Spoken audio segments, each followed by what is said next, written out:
욥이 지금까지 하나님을 간접적이고도 형식적인 눈으로 체험을 했었지만 이제 직접적으로 하나님을 체험하고 난 다음에 하나님에 대한 확신에 거하게 됩니다.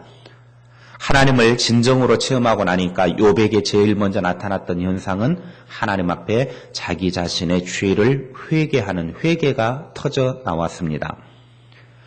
이제 욥기의 결론 부분을 향하여 치닫고 있는데요. 특히 오늘 본문의 말씀은 욥의 친구들을 향한 하나님의 책망도 있지만 그들을 책망으로 끝나는 것이 아니라 그들의 잘못을 꾸짖으면서 동시에 훈훈한 하나님의 화해, 즉 용서가 등장을 하고 그리고 이 용서의 과정 속에 욥을 중보 기도자로 세워주는 것을 볼 수 있습니다. 하나님께서는 화해하는 그들에게 욥의 중보 기도를 통해서 그들의 모든 잘못들을 용서해 주시겠다라고 말씀하고 계십니다. 먼저 7절의 말씀을 보면 하나님께서 욥의 세 친구 가운데 누구를 책망을 하냐면 엘리바스를 책망을 하는 것을 보게 되어집니다. 하나님이 왜 그러면 욥의 세 친구들을 책망을 하는데 엘리바스, 빌닷, 소발 이 세 사람이 있는데 왜 하필이면 엘리바스를 책망했느냐? 왜 엘리바스를 대표로 해가지고 그를 꾸짖었느냐 하는 것입니다. 그것은 아마 엘리바스가 지난번에도 말씀드렸다시피 이들 중에 가장 연장자 70대의 사람, 그 당시에 연장자라 그러면 어른이라 그러면 어른은 책임을 지는 존재입니다. 그러니까 지도자의 위치에 있는 사람, 어른이다 그러면 항상 책임을 지는 위치에 있는 사람이라는 것이죠. 그래서 어른이라고 말을 듣는 사람들은 내가 어떤 말을 하거나 행동하거나 하는 것에 있어서 내가 책임을 지는 거예요. 그게 어른이에요. 그러니까 하나님께서 욥의 세 친구들을 향하여 꾸지람하고 책망을 하는데 전부에게 다 같이 하지 아니하고 가장 연장자인 엘리바스를 불러다가 하나님이 호되게 책망을 하고 있더라는 거예요. 꾸지람을 하고 있더라는 거예요. 꾸지람의 이유가 뭡니까? 7절 끝부분에 보면 이는 너희가 나를 가리켜 말한 것이 내 종 욥의 말같이 옳지 못함이니라. 너희들이 지금까지 욥에게 한 그 말 한마디 한마디가 옳지 못했다. 하나님 보시기에 옳지 못한 말을 했기 때문에 하나님이 엘리바스를 대표적으로 꾸짖었습니다. 지도자에게 꾸지람을 했습니다. 책임 있는 자에게 꾸지람을 하고 있더라는 거예요. 언제나 어른이 있는 사람들, 지도자의 위치에 있는 사람들, 책임의 위치에 있는 사람들은 꾸지람 받지 않도록 조심해야 돼요. 꾸지람 받지 않도록 잘해야 돼요. 교회에서도 하나님께 꾸지람 받지 않도록 맡은 일에 대해서 책임을 져야 되고 직장이나 사회에서나 가정에서도 각자 자기가 맡은 일에 대해서 내가 어른이다 그러면 꾸지람을 받지 않도록 잘해야 돼요. 왜 가정에서도 문제가 생기고 시끄럽고 왜 교회에서도 시끄럽고 문제가 생깁니까? 바로 책임을 져야 될 사람들이 책임을 지지 않고 잘하지 않으니까, 잘하지 못하니까 결국은 시끄럽고 문제가 생기는 것입니다. 하나님은 그 모든 것들에 대해서 반드시 책망하고 꾸지람하는 날이 있더라고 하는 것입니다. 그래서 우리들은 하나님 보시기에 내가 맡은 위치 속에서 그 책임 속에서 잘하려고 해야 돼요. 잘해야 돼요. 꾸지람 받지 않도록, 책망 받지 않도록. 여기 욥의 친구들에 대해서 하나님이 그들을 직접 꾸지람을 하게 되어지는데 꾸지람의 분명한 이유는 그들의 말이 하나님의 보기에 옳지 못했다. 우리가 생각했을 때는 이미 다 살펴본 이야기지만 욥의 세 친구들이 성경을 벗어난 이야기 한 것도 아니었습니다. 성경에 있는 말들을 했고 성경 중심으로 말을 했습니다. 그런데 성경을 말했지만 성경 중심으로 말했지만 그것에 대해서 하나님은 옳지 못하다 그래요. 옳지 못하다. 아니 하나님의 말씀을 이야기했는데 성경의 흐름을 이야기를 했는데, 성경의 가르침을 이야기했는데, 아니 어떻게 성경을 가르쳤는데, 성경을 이야기했는데 틀렸다, 옳지 못하다 그렇게 이야기합니까? 옳지 못하다는 거예요. 뭐가 잘못돼도 한참 잘못된 건 아닙니까? 성경을 이야기했는데 옳지 못하다는 거예요. 여러분, 성경을 이야기했는데도 옳지 못한 일이 얼마나 많은지 모릅니다. 성경을 말한다고 무조건 다 옳은 것은 아니라는 거예요. 그러면 왜 하나님이 욥의 세 친구들, 특별히 엘리바스를 향하여 너희들이 욥에게 하는 말이 옳지 못하다, 그걸 왜 하나님이 옳지 못하다고 꾸지람을 했습니까? 다시 말하면 세 친구들은 욥이 고난을 당했다라고 하는 소식을 듣고 친구들이 찾아와서 욥을 위로해 준다고 오기는 왔는데, 욥을 위로하기는커녕 오히려 욥이 고통받는 이유만을 끈질기게 붙잡고, 네가 이렇게 고통당하는 이유는 죄가 있기 때문이다, 인과 응보의 원리다, 네가 하나님 앞에 무언가 엄청난 죄를 저질렀으니까 하나님이 너에게 이런 엄청난 고난을 가한 것이다. 그러니 너 빨리 회개해라. 너 안 그러면 더 큰일 당한다. 더 큰일 당할 것도 없습니다. 다 끝장났는데 뭘 더 큰일을 당해요.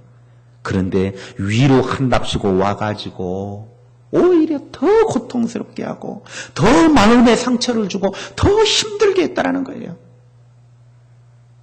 욥이 실제로 고난을 당하는 것은 그가 죄가 있어서 고난을 당했다기보다는 하나님께서 사탄에게 허용을 하셔서 욥의 믿음을 인정하셨기 때문에 하나님이 허용하신 것입니다.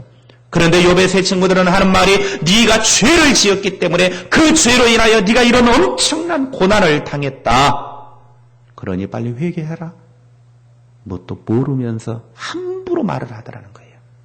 비록 그들은 성경을 이야기했고, 비록 그들은 하나님 중심의 말을 했지만 그것이 옳지 못한 이유가 그것입니다. 욥의 고난의 원인만을 가지고, 그 고난당한 이유만을 가지고 끈질기게, 위로가 아니라 오히려 마음을 더 파헤치는 고통을 욥에게 그렇게 했다라고 하는 것입니다. 그래서 하나님이 그들을 꾸지람하고 있는 것입니다.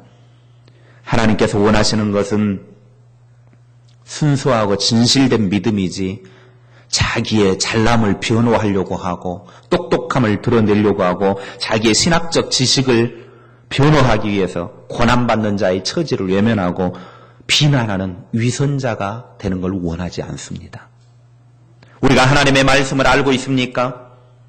우리가 하나님의 은혜를 체험했습니까? 내게 있는 하나님의 은혜가 있습니까? 내 안에 하나님의 말씀이 있습니까? 그러면 그것을 가지고 누군가가 고난을 당하고 누군가가 힘든 일이 있고 그러면 그 사람들에게 다가가가지고 내 잘난 것을 변호하기 위해서 말을 해서는 안 된다는 겁니다. 그건 하나님이 옳지 못하다라고 이야기하는 거예요. 비록 성경을 이야기했고 비록 하나님이 하신 말씀을 이야기했다 할지라도 하나님이 바라는 것은 그걸 바라는 게 아니라는 거예요. 고난받는 자에게는 위로가 필요하고 눈물을 흘리는 자들의 눈물을 닦아주기를 원하시고 먹을 것이 없는 자들에게 먹을 것을 나눠주기를 원하시고 입을 것이 없는 자에게 입을 것을 주기를 원하시는 것이 하나님의 마음이지, 너 맛있는 거 사 먹어라 배고프다며 누가 사 먹을 줄 몰라요? 돈이 없는데 어떻게 사 먹어요? 그럼 돈을 주든지. 너 춥다며 옷 입어. 옷 사 입어. 아니 돈이 없는데 어떻게 사 입어요? 누가 그걸 모르냐고요. 하나님이 바로 욥의 세 친구들을 책망하는 이유가 그것이었습니다. 하나님께서는 그들을 이렇게 책망을 하면서도 꾸지람을 하면서도 그걸로 끝나버리는 하나님이 아니었습니다. 이런 그들에게도 하나님은 다시금 기회를 주셨습니다. 8절을 보십시오. 그런즉 너희는 숫소 7과 순양 7을 가지고 내 종 욥에게 가서 너희를 위하여 번제를 드리라. 내 종 욥이 너희를 위하여 기도할 것인즉 내가 그를 기쁘게 받으리니 너희가 우매한 만큼 너희에게 갚지 아니하리라. 이는 너희가 나를 가리켜 말한 것이 내 종 욥의 말같이 옳지 못함이라. 여기서 중요한 단어 몇 단어들을 우리가 체크해 볼 필요가 있습니다. 먼저는 앞부분에 내 종 욥에게 가서, 먼저는 가서, 그 다음에 너희를 위하여 무엇을 드리라? 번제를 드리라. 이렇게 번제를 드리면 하나님께서 내 종 욥이 너희를 위하여 기도한다. 욥이 너희들이 욥을 위해서 번제를 드리면 욥이 하나님 앞에 너희들을 위해서 기도하면 그 기도를 내가 기쁘게 받겠다. 응답해 주겠다. 여기서 욥이 드리는 기도는 그들의 죄를 용서하기 위한 중보의 기도입니다. 그들이 욥에게 먼저 찾아가야 된다라는 거예요. 누군가가 서로 좋지 못한 일로 감정이 상했습니다. 싸운 일이 있었습니다. 그러면 제일 중요한 건 뭐냐면 가야 돼요. 가야 돼요. 상대방에게 가야 돼요. 그러니까 하나님이 친구들에게 하는 말이 욥에게 가서, 많은 사람들이 왜 문제가 있으면서도 해결하지 못한 줄 아십니까? 왜 감정이 상하는 줄 아십니까? 지가 나에게 먼저 와야지. 네가 먼저 나에게 와. 항상 그래요. 먼저 찾아가야죠. 서로 가려고 하는 마음을 갖게 되어지면 자연스럽게 이미 만나기 전에 해결이 됩니다. 마음이 이미 부들부들 다 준비가 돼가지고 이미 마음에 감정적으로 처리가 되면요. 그 다음에는 만나자마자 그냥 서로 부둥켜 안고 무슨 말을 하지 않아도 서로 부둥켜 안고 눈물 흘리면서 내가 잘못했어 언니, 내가 잘못했어 여보 하면서 그냥 끝나는 거예요. 그런데 네가 와. 내가 나이도 더 많은데 네가 와야지. 내가 너보다 똑똑한데 네가 와야지. 서로 그런 마음을 가지니까 화해가 안 되고 해결이 안 되는 것입니다. 우리 그리스도인들, 특별히 믿는다는 사람들이 이 필요 없는 똥꼬집을 버려야 돼요. 이 똥꼬집. 아무짝에 필요 없는 이런.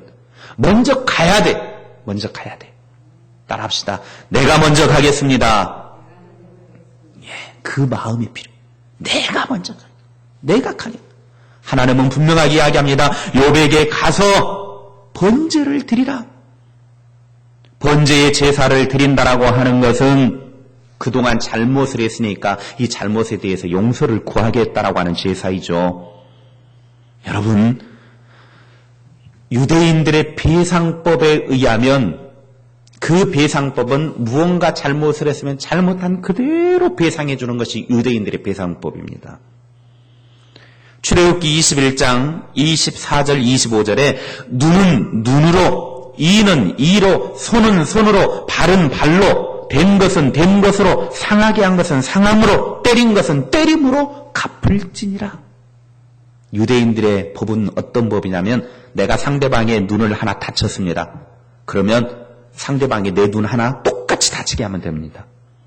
내가 상대방이 이빨을 하나 잘못 때려가지고 하나 뽑혔습니다. 그러면 상대방도 동일하게 내 입을 한 대 때려서 똑같이 그 입 뽑으면 됩니다.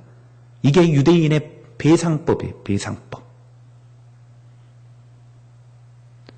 여러분, 욥의 친구들이 욥에게 그동안 엄청난 고난을 가했다고 하면, 상처를 줬다고 하면, 유대인의 법에 의하면 그들도 똑같이 욥에게 상처를 받아야 돼요.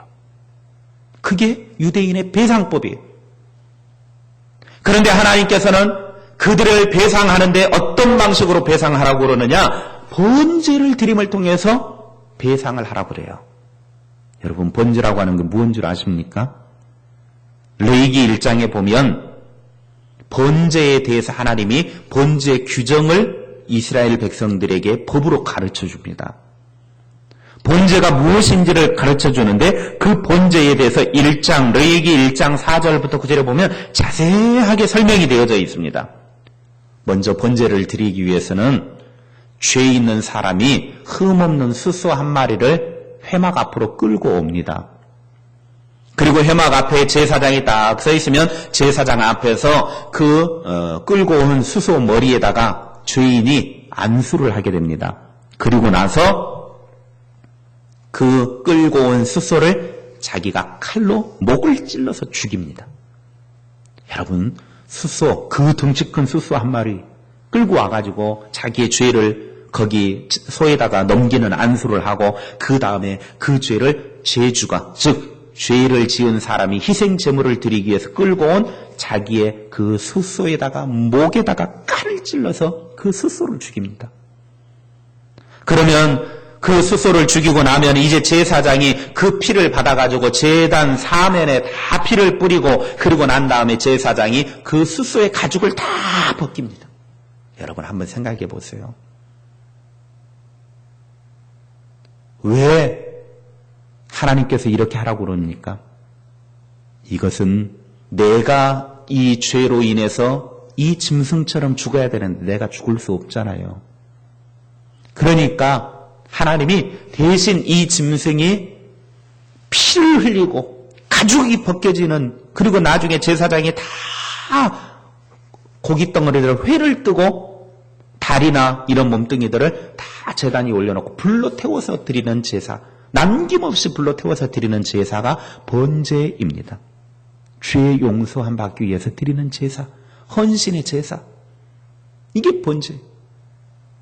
왜 제사의 주인이 와가지고 직접 칼로 찔러 죽이고 그리고 제사장이 가죽의 껍질을 벗기고 고깃덩어리들 다 회를 뜨고 뼈 마디마디를 다 꺾어서 태워드리도록 합니까? 내가 그렇게 죄로 인해서 죽어야 되는데, 비참하게 죽어야 되는데 나는 죽을 수 없으니까 내 대신 죽는 짐승을 보면서 하나님의 속죄 은총을 깨닫게 되는 것입니다. 내가 이렇게 비참하게 죽어야 되는데 피를 토하면서 죽어야 되고 가죽이 벗겨지는 고통을 당해야 되고. 여러분 한번 생각해 보세요. 우리는 여기 조그만 살점이 찢겨져도 아이고 죽겠네, 아이고 죽겠네 그러는데 가죽을 다 벗긴단 말이에요. 가죽을 벗겨요. 그리고 모든 살덩어리들을 칼로 다 회를 떠요. 그리고 무릎이든 뭐든 다 칼로 잘라냅니다. 그리고 나중에 다 제단 위에 올려서 태워드려요. 이게 번제예요, 번제. 욥의 세 친구에게 하나님께서 번제를 드리면서 자신의 죄를, 내가 이렇게 죽어야 되는데, 내 죄로 인해서 이렇게 죽어야 되는데, 이 번제를 드리면서 이 짐승이 대신 죽으니까 내 죄를 용서해달라, 용서해달라는 겁니다. 말로만 달라고 미안하게 됐어, 이래가지고는 안 된다라는 거예요. 내가 찾아가서 짐승을 제물로 드리고 진정한 용서를 구해야 된다라고 하는 것이죠. 욥에게 찾아가서 번제를 드리면, 죄 용서함을 받는 제사를 드리면 하나님께서는 그 욥이 이제 그 제사를 받는 순간 그 진정한 의미를 아니까 욥은 그 친구들의 잘못을 용서할 것이고, 용서한 욥이 이제 하나님 앞에, 하나님 이들이 잘못했다고 용서를 구합니다. 저들의 죄를 용서해 주십시오. 저들의 죄를 사해 주십시오. 하나님 앞에 기도하면 하나님이 친구들의 죄를 다 용서해 주시겠다. 욥의 중보 기도를 들으시고 응답하시겠다. 그렇게 약속하셨습니다. 오늘 이 말씀을 통해서 용서를 실천하는 사람이 용서하는 법을 배우게 된다는 것을 우리는 깨달아 알 수 있습니다. 용서를 실천하는 사람이 용서하는 법도 배우게 되는 거예요. 용서를 실천할 때는 어떻게 해야 된다고요? 내가 먼저 가야 돼요. 가야 돼. 그리고 잘못한 것이 있으면 그 잘못한 것에 대해서 똑같이 죄송하다고, 미안하게 됐다고, 내가 정말 뼈저리게 눈물 흘리게 죄송하다고, 미안하다고, 그렇게 가서 용서를 실천하는 것입니다. 그러면 이제 그 사람도 용서를 받았기 때문에 용서하는 법을 알게 되어지는 것이죠. 잘못을 저지른 사람이 심각한 것이 아니라 잘못을 용서하지 못하는 것이 심각한 죄입니다. 누구나 다 잘못할 수 있습니다. 누구나 다 죄를 지을 수 있습니다. 그러나 더 중요한 것은 뭐냐면 용서할 줄 알아야 되고 그 죄를 회개할 줄 알아야 된다는 거예요. 오늘 이 말씀을 통해서 우리들에게 주시는 교훈은 하나님께 책망 듣지 않도록 조심해야 하고, 누군가에게 잘못한 것이 있으면 찾아가서 용서를 구하고 대가를 치러야 한다라고 하면 대가를 치러야 한다라는 겁니다. 진정한 용기는 잘못했을 때 잘못했다고 찾아가서 용서를 구하는 것이 진정한 용기입니다. 우리에게 이런 진정한 용기가 있기를 바랍니다.